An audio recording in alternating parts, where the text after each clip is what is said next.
औज़ुबिल्लाहिमिनश्शैतानिर्रजीम बिस्मिल्लाहिर्रहमानिर्रहीम। आज के लेसन में हम सूर्या रोटेशन सेट 5.0 के बारे में पढ़ेंगे कि इसमें हम एंगल के ज़रिए किस तरह बैक साइड करते हैं। ठीक है, इससे पहले मैंने आपको पढ़ाया था कि हम किस तरह कोऑर्डिनेट के ज़रिए करते हैं। आज के लेसन में हम एंगल के ज़रिए पढ़ेंगे कि हम एंगल के ज़रिए क्यों करते हैं, किस तरह करते हैं और ये क्यों ज़रूरी होता है।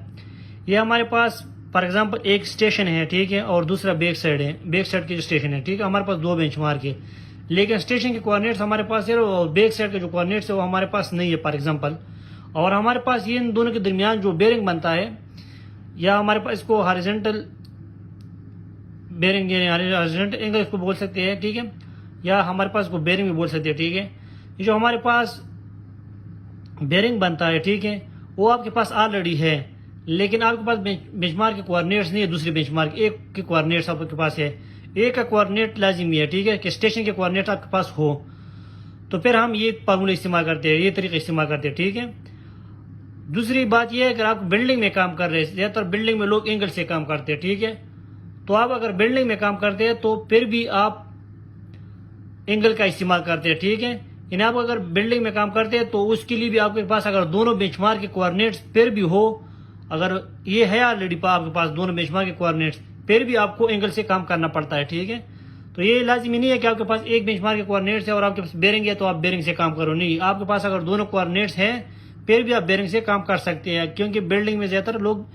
ये एंगल वाला काम करते हैं। ठीक है, हॉरिजॉन्टल से एंगल से काम करते हैं, जो हॉरिजॉन्टल एंगल है वो 0 कर देता है, और क्योंकि उधर लोग कोऑर्डिनेट से ज्यादातर लोग काम करते हैं तो इसकी वजह से वो बेरिंग वाला सिस्टम इस्तेमाल करता है। ठीक है, तो सबसे पहले हम क्या करते हैं, अभी तरीका के बारे में आते हैं, लेकिन मैंने आपको सिर्फ एक्सप्लेनेशन दिया कि हम क्यों इस्तेमाल करते हैं। ठीक है, सबसे पहले हम मेनू में जाते हैं, मेनू में जाके हम कोऑर्डिनेट्स में जाते हैं। ठीक है, ये हमने कोऑर्डिनेट्स में चले गई, फिर स्टेशन ओरिएंटेशन में चले जाते हैं। ठीक है, सेम पहले जो हमने स्टेशन का कोऑर्डिनेट के जरिए किया था वही सेम तरीका है। ठीक है, फिर इसके बाद हम स्टेशन कोऑर्डिनेट्स में जाते हैं। ठीक है, अभी हमारे पास स्टेशन के कोऑर्डिनेट्स ये ऑलरेडी है। ठीक है, इसको हम ओके कर देते हैं, अगर नहीं है तो आप लिख सकते हैं। ठीक है, और फिर सेट हॉरिजॉन्टल एंगल, ठीक है, सेट एच एंगल, इसको इसमें जाके फिर हम एच एंगल जो है लिखा है इसमें जाते हैं। ठीक है, क्योंकि बैक साइड में जब चले जाते हैं तो आप कोऑर्डिनेट की जगह पे जाते हैं। ठीक है,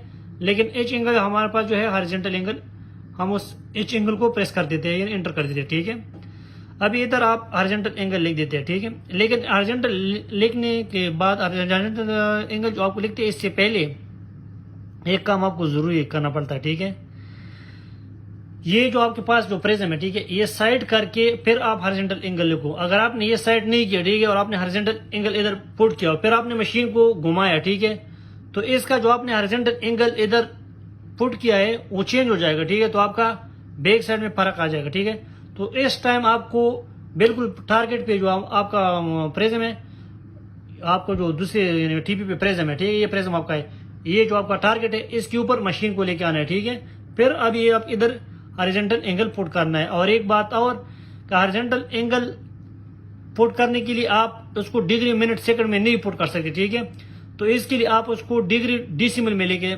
आए। ठीक है, यानी डिग्री डेसिमल में उसको पुट करें। ठीक है, क्योंकि अभी इसमें डिग्री मिनट सेकंड का सिस्टम नहीं है, तो इसी वजह से आपको वो एंगल जो आपको दिया होता है या आपने निकाला हुआ है उसको आप डिग्री डेसिमल में लेके जाओ। तो हमारे पास इसका 180 है, ये लोकल कोऑर्डिनेट है, 180 इसका एंगल बनता है। मैंने जो कोऑर्डिनेट्स बनाए इसका 180 हमारे पास है।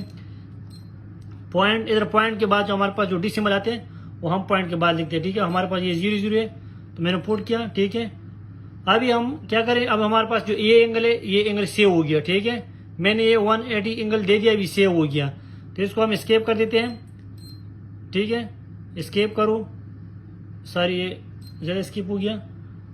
अभी इसकी ऑब्जर्वेशन जो है ऑब्जर्वेशन में चेक करो। ठीक है, आपके पास कोऑर्डिनेट्स अभी आ जाएगा, वो बैक साइड के कोऑर्डिनेट आ जाएगा। ठीक है, ये हमारे पास बैक साइड के कोऑर्डिनेट्स आ गया और हमारा मशीन जो है वो 180,000 पे बिल्कुल सेट हो गया। ठीक है, हमारे पास जो बैक साइड के कोऑर्डिनेट्स है वो ये है हमारे पास। ठीक है, तो ये था हम किस तरह बैक साइड एंगल के जरिए करते हैं। ठीक है, यानी हमने पहले पढ़ा था कि आप किस तरह बैक साइड करते हैं कोऑर्डिनेट के जरिए। आज के लेसन में हमने पढ़ा कि हम किस तरह एंगल के जरिए करते हैं। ठीक है, तो ये एंगल का तरीका था। ठीक है, इसमें अगर आपको कोई क्वेश्चन है तो आप बता सकते हैं। ठीक है।